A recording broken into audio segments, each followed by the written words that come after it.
Thanks, Robert and Jennifer, for having me. This is an interesting statute, and I want to tell you how my kind of initiation from the patient side of this started. One day, I was at my office and the phone rang. It was a client, a potential client up in Nacogdoches, and they said, look, we need some help. It was a Friday afternoon, and they said on Monday, I always get these calls Friday afternoon, about 3 o'clock, and they said, on Monday there's going to be a meeting, and we have a 17-year-old son who was injured, hit his head riding a horse, and on Monday there's going to be a meeting, and we have 10 days to get a new facility to take care of our son, or they're going to stop treating him, stop feeding him, stop giving him water. And I thought, well, really? And I have to say, coming from Fulbright University and kind of the defense side, I was a little skeptical of this, but not that I disbelieved them, but I thought, well, surely they must have misunderstood this, because no hospital, no physician would come to a patient's family in a situation like this a week after a horse riding accident and say, wait a minute, we're going to pull the plug and we're going to do it real quick. So I drove up to Nacogdoches the next morning and was talking to him, and the documentation they had was a little spotty, and then the neurosurgeon happened to walk by and I said, hey, can I ask you a question real quick? Has there been a meeting of the Fetal Care Committee? Has the Hospital Ethics Committee met about this patient? And he said, well, I don't really know, but I know there's something about 10 days they have. And I thought, wow, this is incredible. So I went and I asked to speak to the administrator on duty, and we got things changed very quickly. They said, no, there wasn't there hadn't been an ethics committee meeting, and no, the 10 days hadn't been invoked, but what is this 10-day process anyway? So I've handed you we handed out this article that I wrote last year for the Houston Lawyer magazine, and this is a statute that I've found around the state surprises a lot of people, and I think in terms of the elder law practice area, you'll probably start hearing more about it if you haven't already. Interestingly, this was passed when George W. Bush was governor of Texas, and it was passed with a lot of really support on both sides of the aisle, because it was considered a compromise bill between the pro-life community and the Hospital Association lobby. It's Health and Safety Code Chapter 166, and it's called the Advance Directives Act of 1999. Now, one of the things that I'll tell you up front for those who do probate and elder law, one of the best things that you can tell your clients to do is get a very good, a very solid, a very clear advance directive. And the reason is, for whatever reason, and the psychology of the way healthcare providers handle these things, if a patient has an advance directive, it's more likely that the hospital and the doctor will comply with that than anything else. Now, what I'm about to tell you with this statute is the hospital can override the advance directive and really just throw it in the trash. But for whatever reasons, this is a big issue to them, and so I think it's still a very valuable tool. The section that's at issue is 166.046. And so I wanted just to walk you through the anatomy of how one of these proceedings occurs. And really, it's summarized pretty well in this paper. In theory, under 166.046A, this whole process is physician triggered.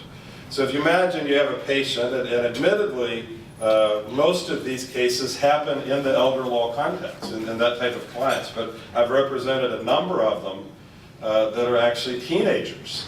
And a surprising number, and I might tell you about another one of those here in a moment. The way, in theory, this is to work is a physician is having an interaction with a family. Usually, the way the statute would make it seem is there's a case where you have someone in a vegetative state or someone who's just completely unresponsive. And the physician feels that there's no possibility for any meaningful recovery. In that case, the physician can speak with the family members, and it's really the easiest situation occurs when a family member agrees with the physician, you hear nothing about it. But if the family says no, this is how they typically come about. The family says no, we want to give the loved one more time, then the physician can refer it to an ethics committee. Hospitals around here, they call them medical futility committee or ethics committee. It just has to be a committee. Doesn't matter really the title. Now, in practice, one of the things that I've seen in Houston hospitals, and some of the largest hospitals in Houston, is these referrals are often started by risk management instead of the doctor. And I've actually seen records where the doctor wrote, contacted by risk management, referring to the ethics committee. So one of the things that you might find, if you have a client that calls you and they have a story that just seems really kind of unbelievable, hard to believe that this would happen, it is possible, and I've seen this happen.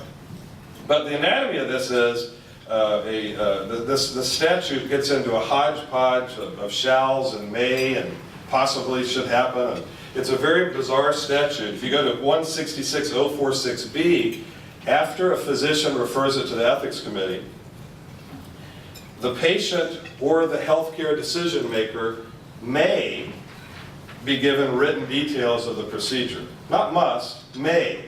Now, typically, that means is not.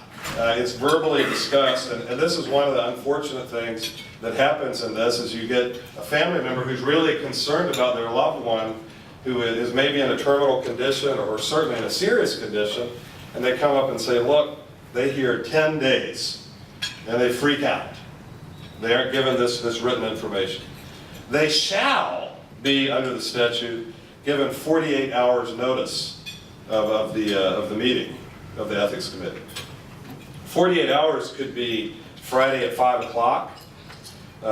Friday afternoon is typically, unfortunately, when they occur. The family's given notice, and then you have a meeting first thing Monday. Now, I'll leave it to you as to why the hospitals do that, but a lot of times people think it's because then they know they won't be represented by counsel on Monday morning. So don't be surprised if you get these calls. So they have to be informed 48 hours in advance. It doesn't have to be in writing, usually is. And then they will receive an explanation of the committee decision after the committee reaches it. Now, some of these explanations that I've seen are really amazing. The explanation is, we've decided that care will end.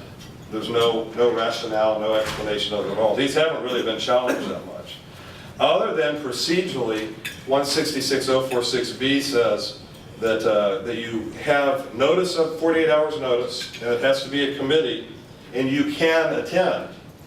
There are no due process protections in the statute. You can attend. It doesn't say that you can present. It doesn't say that you can question or you can rebut. Now, I'll tell you, usually the hospitals allow it.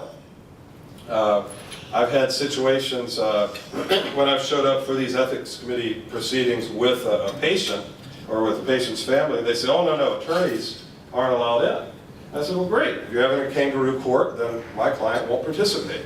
And then they change their mind. They actually want to have that person there. So there is a way, sometimes they even say, look, we want to do this thing in secret. No attorneys allowed. But you need to have to press on that. You'll be surprised again at what this explanation can be, and it doesn't really explain the rationale.